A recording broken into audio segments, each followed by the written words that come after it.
আল্লাহ রাব্বুল আলামিন কোরআনুল কারীমের মধ্যে সূরা আল ইমরানের মধ্যে বলেন, ইন্না আউওয়ালা বাইতিন wudi'a lin-nasi lalladhi bibakkata mubarakan wa hudan lil-alamin। চিৎকার দিয়ে বলেন আল্লাহু আকবার। আল্লাহ রাব্বুল আলামিন বলেন, ইন্না আউওয়ালা বাইতিন wudi'a lin-nas, পৃথিবীর সর্বপ্রথম ঘর, যে ঘরটা তৈরি করা হলো বাক্কায়, মক্কা শহরে। মক্কার পূর্ববর্তী নাম হচ্ছে বাক্কা, যেখানে পৃথিবীর সর্বপ্রথম ঘর তৈরি করা হলো সেটা হচ্ছে কাবা ঘর। ইন্না আউওয়ালা বাইতিন wudi'a lin-nas লাল্লাযী বিবাক্কাতা মুবারাকান ওয়া হুদাল লিল আলামিন, আর এটা বিশ্ববাসীর জন্য হেদায়েত আর বরকত। বলেন সুবহানাল্লাহ। আমার ভাইয়েরা, আমার বন্ধুরা, পৃথিবীর সর্বপ্রথম ঘর আল্লাহ পাক তৈরি করলেন কার মাধ্যমে? আমরা হজ করতে যাব যেই ঘরকে কেন্দ্র করে, এই ঘর আল্লাহ রাব্বুল আলামিন সর্বপ্রথম জিবরাইল আমিনের মাধ্যমে তৈরি করলেন। অর্থাৎ এক কথায় বলা যায়, কাবা ঘরের ইঞ্জিনিয়ার হচ্ছেন স্বয়ং আল্লাহ সুবহানাহু ওয়া তাআলা। আল্লাহ রাব্বুল আলামিন সর্বপ্রথম জিবরাইল আলাইহিস সালামের মাধ্যমে এই কাবা ঘর তৈরি করলেন। কিতাবের মধ্যে এসেছে এই পৃথিবীর সৃষ্টি হয়েছে ওই কাবা ঘর থেকে। অর্থাৎ এই পৃথিবীতে শুধু পানি আর পানি ছিল। কি ছিল? জোরে বলেন। পৃথিবীতে কোনো মাটির কোনো অস্তিত্ব ছিল না, মাটি বলতে কিছুই ছিল না। পুরো পৃথিবীতে শুধু পানি আর পানি। আল্লাহ রাব্বুল আলামিন এই পানির মাধ্যমে, আমরা যখন পানির মধ্যে যখন ঘুরপাক দেখি, তখন দেখবেন পানির মধ্যে ফেনার সৃষ্টি হয় কিনা। পুরো পৃথিবীতে যখন পানি আর পানি, মাটির কোনো অস্তিত্ব নাই, এই পানির মধ্যে বর্তমানে যেখানে কাবা ঘর, এখানে ফেনার সৃষ্টি করলো স্বয়ং আল্লাহ সুবহানাহু ওয়া তাআলা। যখন ফেনা সৃষ্টি হয়ে গেল, আপনারা দেখবেন পানির মধ্যে যখন ফেনা তৈরি হয়, ওখানে কিন্তু পানি থাকে না। ওখানে পানির মধ্যে যেগুলো বায়ুকণা, এগুলো এক জায়গায় হয়ে মাটির মধ্যে সৃষ্টি হয়। আল্লাহ রাব্বুল আলামিন যখন পৃথিবীর সৃষ্টির চেষ্টা করলেন, আল্লাহ পাক ওই কাবা ঘর, বর্তমানে যেখানে কাবা ঘর আছে, সেখানে পানির মধ্যে এরকম ফেনার সৃষ্টি হয়ে গেল। আল্লাহ পাক যখন পৃথিবী সৃষ্টির সূচনা করলেন, বললেন তুমি প্রসারিত হয়ে যাও, সেখান থেকেই পুরো পৃথিবী সৃষ্টি হয়ে গেল। এরপরে আল্লাহ রাব্বুল আলামিন সেখানে কাবা ঘর তৈরি করলেন সর্বপ্রথম জিবরাইল আলাইহিস সালামের মাধ্যমে। এরপরে জিবরাইল আলাইহিস সালামের মাধ্যমে যখন এই কাবা ঘর তৈরি করা হলো, কাবা ঘর তৈরি করার পরে আমরা জানি আমাদের আদি পিতা আর আদি মাতা আদম আর হাওয়া আলাইহিস সালামকে আল্লাহ পাক জান্নাতের মধ্যে দাখিল করেছিলেন। কার মধ্যে? জান্নাতের মধ্যে থাকার ব্যবস্থা করে দিলেন। আল্লাহ পাক বলেন, ওয়া কুল্না হাবিতু বা'দুকুম লিবা'দিন আদু ওয়া লাকুম ফিল আরদি মুস্তাকাররুন ওয়া মাতাউন ইলা হিন। হে আদম আর হাওয়া, তোমরা শয়তানের ধোঁকায় পড়েছ, সুতরাং তোমাদেরকে আর জান্নাতে থাকা যাবে না।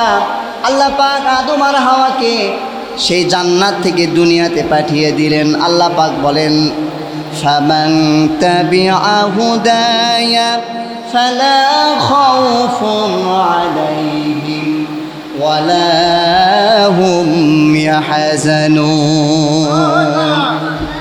আদম আর হাওয়া জেনে নাও, শুধু আদম আর হাওয়া নয়, আদম আর হাওয়ার সন্তানেরা জেনে নাও, কিয়ামত পর্যন্ত যত মানুষ আসবে তোমরা জেনে নাও, আমি আল্লাহ রাব্বুল আলামিন তোমাদের আদি পিতা আর আদি মাতা আদম আর হাওয়াকে জান্নাতের মধ্যে থাকার ব্যবস্থা করলাম।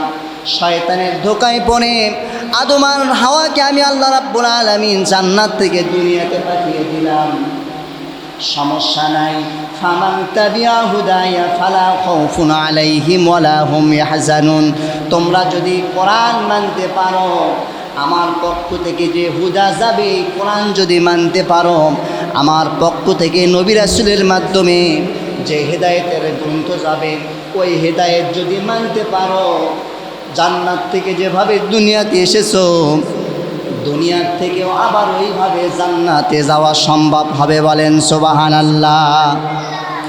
এই জন্য বিশ্বনবীজি বিদায়ী হজের ভাষণে বলেছিলেন, তারাকতু ফিকুম আমরাইনি লান তাদিল্লু মা তামাসসাকতুম বিহিমা কিতাবাল্লাহি ওয়াস সুন্নাতা রাসূলিহি। আমি তোমাদের মাঝে দুইটা জিনিস রেখে গেলাম, এই দুইটা জিনিস তোমরা যদি দুনিয়াতে আঁকড়ে ধরতে পারো, কখনই তোমরা পথভ্রষ্ট হবে না। একটি হচ্ছে কোরআন, আর আরেকটি হচ্ছে বিশ্ব নবীজির সুন্নাহ। বলেন সুবহানাল্লাহ। আমার ভাইরা, আমার বন্ধুরা, আল্লাহ রাব্বুল আলামিন আদম আর হাওয়াকে জান্নাত থেকে দুনিয়াতে পাঠালেন। আদমকে পাঠালেন শ্রীলঙ্কায়, আর হাওয়া আলাইহিস সালামকে জেদ্দায় পাঠিয়ে দিলেন। শ্রীলঙ্কা থেকে জেদ্দার দূরত্ব অনেক। আদম আর হাওয়া প্রায় অনেক বছর পরে আরাফা নামক স্থানে, যেখানে হাজিরা আরাফার ময়দানে তালবিয়া পাঠ করে, সেই আরাফা নামক স্থানে আদম আর হাওয়া আলাইহিস সালাম এক জায়গায় হয়ে গেলেন। আল্লাহ পাক আদম আর হাওয়াকে আরাফা থেকে বাইতুল্লাহর দিকে ধাবিত করলেন। এরপরে আল্লাহ রাব্বুল আলামিন জিবরাইলের মাধ্যমে আদম আলাইহিস সালামকে বললেন কাবা ঘর তৈরি করার কথা। এরপরে আমাদের আদি পিতা হযরতে আদম আলাইহিস সালাম আল্লাহর কথা অনুযায়ী, আল্লাহর অর্ডার অনুযায়ী, জিবরাইল আলাইহিস সালামের পরামর্শ অনুযায়ী কাবা ঘর তৈরি করলেন। আদম আলাইহিস সালামের যুগ যখন চলে গেল, এরপরে নূহ আলাইহিস সালাম আসলেন। আমরা জানি নূহ আলাইহিস সালামের সময় এই পৃথিবীতে প্লাবন হয়েছিল, বন্যা হয়েছিল, পৃথিবীর কোনো অস্তিত্ব ছিল না কোনো জায়গায়, সব জায়গায় পানি আর পানি ছিল। নূহ আলাইহিস সালামের সময় যখন চলে গেল, ইব্রাহিম আলাইহিস সালামের সময় যখন আসলো, তখন কাবার ভিত্তি কোথায় সেটা ইব্রাহিম আলাইহিস সালাম জানতেন না, বুঝলেন না। আমাদের জাতির পিতা হযরতে ইব্রাহিম আলাইহিস সালাম, আল্লাহ রাব্বুল আলামিন ইব্রাহিমকে আদেশ করলেন, হে ইব্রাহিম, তুমি কাবা ঘর তৈরি করো।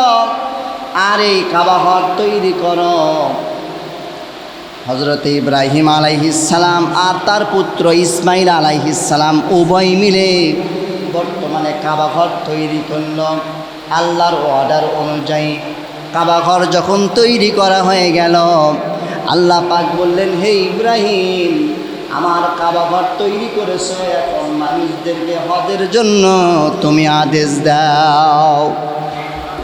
আল্লাহ পাক কোরআনের মধ্যে সেই আয়াতটা রেকর্ড করে দিয়েছেন, ওয়াআযিন ফিন্নাসি বিল হজ। এই ঘরের দিকে তোমার মানুষদেরকে হজের জন্য আহ্বান করো। ইব্রাহিম আলাইহিস সালাম বললেন, হে আল্লাহ, আমি যেখানে এখানে কোনো মানুষ নাই, আমি যে হজের জন্য মানুষদেরকে আহ্বান করব, আমার কথা কে শুনবে? আল্লাহ পাক বললেন, শোনার দরকার নাই, তুমি শুধু ঘোষণা করে দাও, আমি প্রত্যেকটা মানুষের কণ্ঠে এটা পৌঁছে দেব। হযরতে ইব্রাহিম আলাইহিস সালাম ওই সময় কাবা ঘরে, কিতাবের মধ্যে এসেছে মাকামে ইব্রাহিমে দাঁড়িয়ে, আবু কুবাইস পাহাড়ে দাঁড়িয়ে তিনি হজের ঘোষণা দিলেন।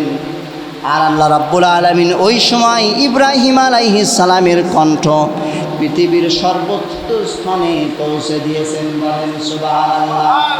শুধু ওই সময়ের যুগের মানুষ নয়, বরং কিয়ামত পর্যন্ত যারা আসবে রুহের জগতে ইব্রাহিম আলাইহিস সালাম এইভাবে হজের জন্য আদেশ করেছেন।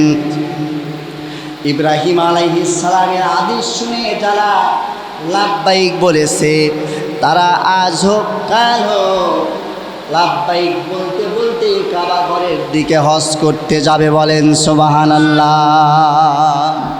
আমার ভাইরা, আমার বন্ধুরা, সুতরাং যে কাবা ঘর লক্ষ লক্ষ টাকা খরচ করে মানুষ হজ করতে যায়, এই হজ আল্লাহ পাক ইব্রাহিম আলাইহিস সালামকে আদেশ করলেন আমার ঘর যেন, আমার বাইতুল্লাহ যেন তাওয়াফ করতে যায়। কারা যাবে? আল্লাহ রাব্বুল আলামিন বলেন ওয়ালিল্লাহি আলান নাসি হিজ্জুল বাইতি মান ইসতাতাআ ইলাইহি সাবিলা ওয়া মান কাফারা ফা ইন্নাল্লাহা গনিয়্যুন আনিল আলামিন। আমার কাবা ঘর তাওয়াফ করার জন্য, আমার বাইতুল্লাহ জিয়ারত করার জন্য আমি আল্লাহ রাব্বুল আলামিন যাদেরকে অর্থ সম্পদ দিয়েছি, যাদেরকে টাকা দিয়েছি, ওই সমস্ত ব্যক্তিদের ওপর আল্লাহ রাব্বুল আলামিন হজকে ফরজ করেছেন। বলেন সুবহানাল্লাহ। এটা তো শুনলাম কেবলমাত্র কোরআনের আয়াত থেকে, এবার শুনুন হাদিস। আমরা জানি ইসলামের ভিত্তি কয়টা? আরো জোরে। হাদিস শরীফের মধ্যে এসেছে বুনিয়াল ইসলামু আলা খামসি শাহাদাতু আল্লা ইলাহা ইল্লাল্লাহ ওয়া আন্না মুহাম্মাদার রাসূলুল্লাহ ইকামাতিস সালাহ ওয়া ইতাইজ যাকাত ওয়াল হজ্জ ওয়া সাওম রমাদান। আল্লাহর নবীজি বলেন ইসলামের ভিত্তি পাঁচটা। এর মধ্যে এক নাম্বার হচ্ছে ইতিকাদ, এক নাম্বার হচ্ছে বিশ্বাস। বিশ্বাসটা হচ্ছে কালেমা লা ইলাহা ইল্লাল্লাহু মুহাম্মাদুর রাসূলুল্লাহ। একজন মুমিন মুসলমান যখন কালেমা পড়ল, তার উপর ইবাদত করা ফরজ হলো। ইসলামের ভিত্তি পাঁচটা। এক নাম্বার হচ্ছে ইতিকাদ, আর যে চারটা বিষয় রয়েছে এগুলো হচ্ছে ইবাদত। জোরে বলেন তো কি? ইবাদত মানে কি? ইবাদত মানে আমরা বুঝি নামাজ, রোজা, হজ আর জাকাত। আসলে ইবাদত মানে শুধু নামাজ, রোজা আর হজ জাকাত নয়, বরং মানুষের যাবতীয় জীবনের যা কিছু কর্ম সব কিছুই ইবাদত হিসেবে গণ্য। বলেন সুবহানাল্লাহ। আল্লাহ রাব্বুল আলামিন সূরা যারিয়াতের 56 নম্বর আয়াতের মধ্যে বলেন ওয়ামা খালাকুতুল জিন্না ওয়াল ইনসা ইল্লা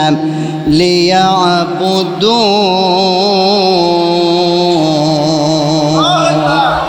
আমি মানুষ আর জিন জাতিকে সৃষ্টি করলাম কেবলমাত্র আমার দাসত্ব করার জন্য, আমার গোলামি করার জন্য, আমার বন্দেগী করার জন্য। আজ আমরা মুসলমান বন্দেগী বলতে বুঝি, ইবাদত বলতে বুঝি শুধু নামাজ আর রোজা, হজ আর জাকাত, এই চারটা ইবাদত।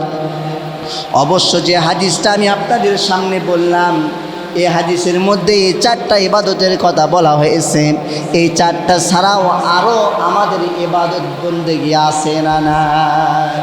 এমনকি আপনারা যে জুমার নামাজ পড়তে আসছেন, জুমার নামাজে পড়তে আসার সময় যে হাঁটিয়ে আসছেন, হেঁটে হেঁটে যারা আসছেন, এই হাঁটাটাও ইবাদত হিসেবে গণ্য হবে। সুবহানাল্লাহ পড়বেন না?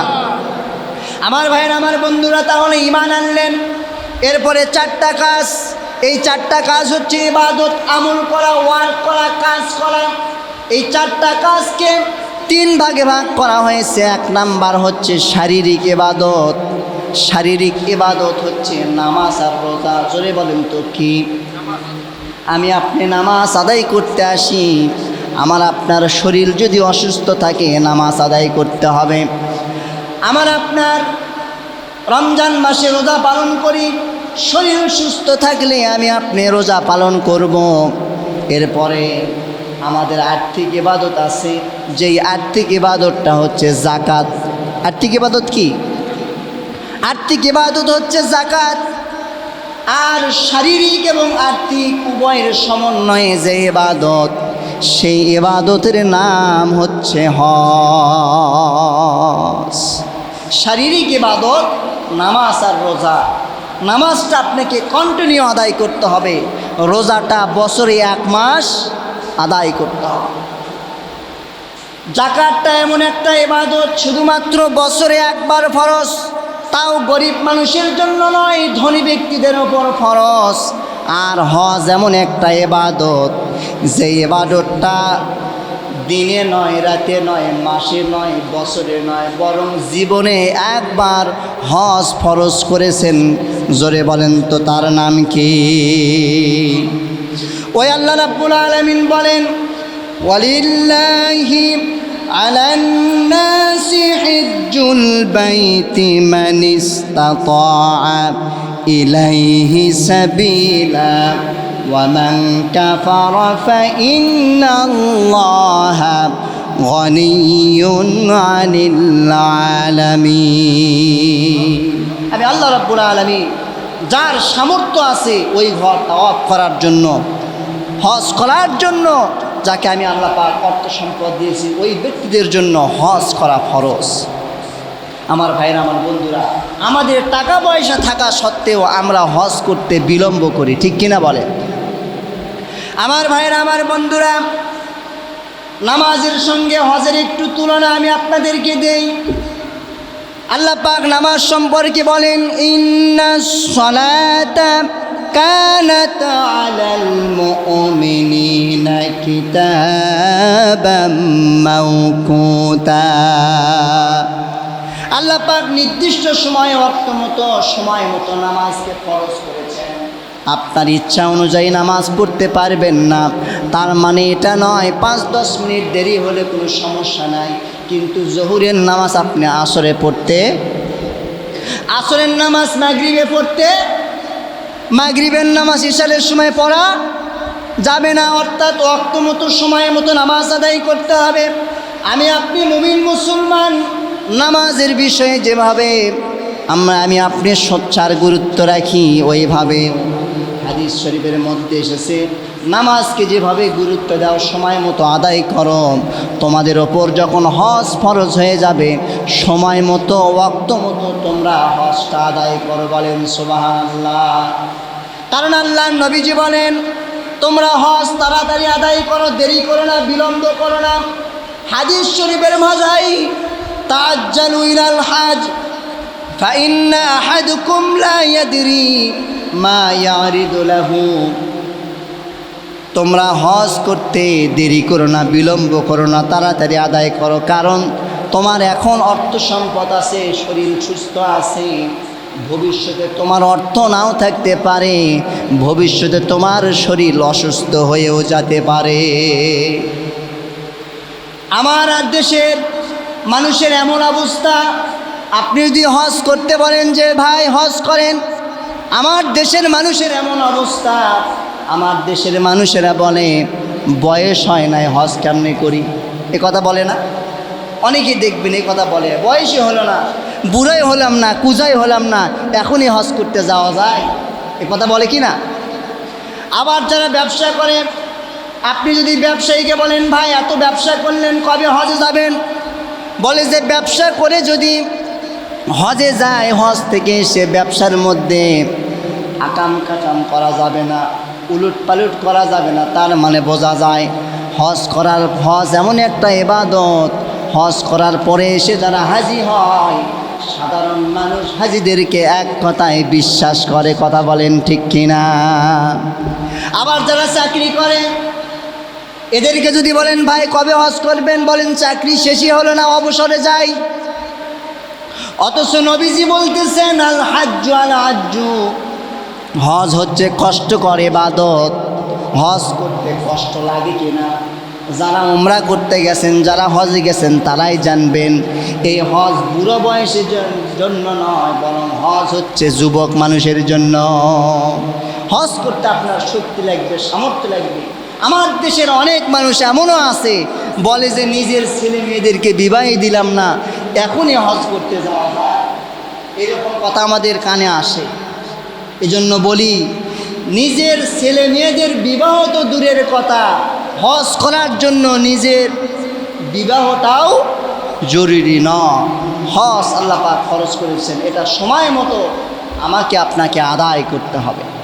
আমার ভাইরা, আমার বন্ধুরা, আমরা দুনিয়াতে চলতে চলতে পরকালকে ভুলে যাই, অথচ আল্লাহ রাব্বুল আলামিন বলেন বাল তুসিরুনাল হায়াতাদ দুনিয়া ওয়াল আখিরাতু খায়রুন ওয়া আবকা। তোমরা যে দুনিয়াকে ভুলে গেছো, পরকালকে প্রাধান্য দিচ্ছ না, দুনিয়াকেই পরকালের উপর প্রাধান্য দিচ্ছ। আল্লাহ পাক বলেন বাল তুসিরুনাল হায়াতাদ দুনিয়া ওয়াল আখিরাতু খায়রুন ওয়া আবকা। পার্থিব জীবনটা, এই পরকালীন জীবনটা, দুনিয়ার উপর প্রাধান্য আমাকে আপনাকে দিতে হবে। আর যদি হজ করতে যাই, সেই পরকালের স্মরণ হজের মাধ্যমে আমাদের আসবে, ঠিক কিনা বলেন? এখানে যারা উমরা করেছেন, যারা হাজি আছেন, তারাই জানবেন যখন হজ করতে একজন হাজি যায়, উমরা করতে যায়, তখন তালবিয়া পাঠ করতে করতে ইহরাম বেঁধে আল্লাহর কাবা ঘরের দিকে যায়। সে তখন বলতে থাকে লাব্বাইক আল্লাহুম্মা লাব্বাইক লাব্বাইক লা শারীকা লাকা লাব্বাইক ইন্নাল হামদা ওয়ান নি'মাতা লাকা ওয়াল মুলক লা শারীকা লাক। বান্দা, আমরা তোমার দরবারে হাজির হয়ে গেছি। বান্দা যখন আল্লাহর দরবারে হাজির হয়ে যায়, তখন ওই বান্দাটা নিজের স্ত্রী, পরিবার, পরিজন সবাইকে ভুলে যায়। ইহরামের কাপড় পরা মানে কাফনের কাফন পরা, সাদা কাপড় পরিধান করে আল্লাহর দরবারে হাজির হয়ে যায়। তার সামনে দুনিয়ার কোনো কিছুই মনে থাকে না, সে যেন পরকালের জন্য প্রস্তুতি গ্রহণ করেছে। এজন্য পরকালের স্মরণ রাখার জন্য আমাদের হজে যাওয়ার দরকার আছে না নাই? পুরো বিশ্বের মুসলমানেরা যারা কাবা ঘরের দিকে হজ করতে যায়, এরা বিভিন্ন এদেরকে আল্লাহ পাক কবুল করেছেন বিদায় এরা চলে গেছেন। কথা বলেন ঠিক কিনা? এজন্য আমরাও দোয়া করবো, হায় আল্লাহ আমাদেরকে জীবনে একবার তোমার কাবা ঘর দেখার তৌফিক দান করো। আমার দেশের হাজিরা যখন বিমানে ওঠে, তখন পাইলটকে যেন বলতে থাকে দে দে বিমান ছেড়ে দে, পাইলট হেলা করিস না, ছেড়ে দে বিমান আমরা যাব মদিনা। ঠিক কিনা? দে দে বিমান ছেড়ে দে, পাইলট হেলা করিস না, ছেড়ে দে বিমান আমরা যাব মদিনা, ছেড়ে দে বিমান আমরা যাব মদিনা। মক্কায় নবী এলো মা আমেনার ঘরে, হাসিলে হাজার মানি কাঁদিলে মুক্তা ঝরে। মক্কায় নবী এলো মা আমেনার ঘরে, হাসিলে হাজার মানি কাঁদিলে মুক্তা ঝরে। ও দয়াল মুর্শিদ যার সখা, তার কিসের ভাবনা, তুমি যার সখা তার নেই তো ভাবনা। হৃদয় মাঝে কাবা নয়নে মদিনা, আমার হৃদয় মাঝে কাবা নয়নে মদিনা।